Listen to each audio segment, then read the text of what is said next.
Hi, I'm Cynthia James. And I'm Carl Studna. And we are going to be focusing on authentic listening. This is the first of 3 that we're going to do in relation to authentic listening. And we're going to start with relationships. We've been together for almost 25 years, and we've been married for 20 years. So we've had to learn a lot about how to communicate and listen to each other. Because we've learned that we listen and we hear things in different ways. And, and that took quite a while to recognize that and to see and determine the different ways that we hear things, partially from the feminine and masculine hearing things in different ways.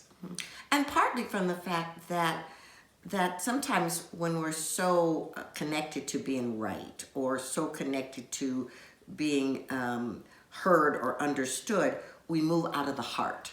And when you move out of the heart, you don't really get to hear the other person because you're not really present. And some of that required, on my part at least, going deeper in recognizing where certain triggers were, certain wounds have been, where they've lived, and to recognize when they get triggered and to be able to be with them and get to the source of those. And so just on that level alone, our relationship and the level of communication has been an incredible tool for opening and learning more and healing more within myself. Yeah, so for me, there's been a few things. One is to keep asking questions. What do you mean by that? And what else? So that Carl, because we communicate at different rhythms as well, so that he can keep going deeper and deeper into what he's really meaning, and I can go with him then in terms of listening to that. So that part of asking important questions is essential. Right. And for me, letting go of needing to be right. And that's something that I'm constantly still looking at is it more important to be right, or is it more important to resolve what's going on? And so it's a great ego buster on that level. Well, and here's the other thing, we come from different cultures, as you can see, and my culture is sort of expressive and explosive and, in the moment, and his culture is more intellectual and wanting to understand and have conversations. So we had to find out how we express and how to honor and accept each other's expression, as well as bringing our own and not giving up ourselves. Mm-hmm.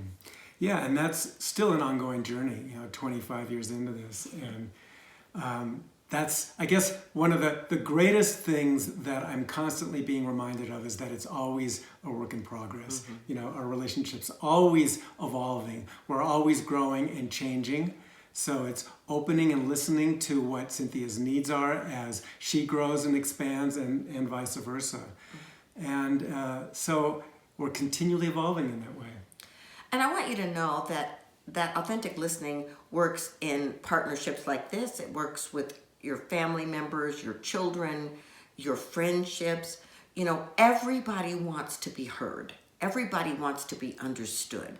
And so if your intentionality in communication is to listen deeply and understand and accept the other person, miraculous things unfold.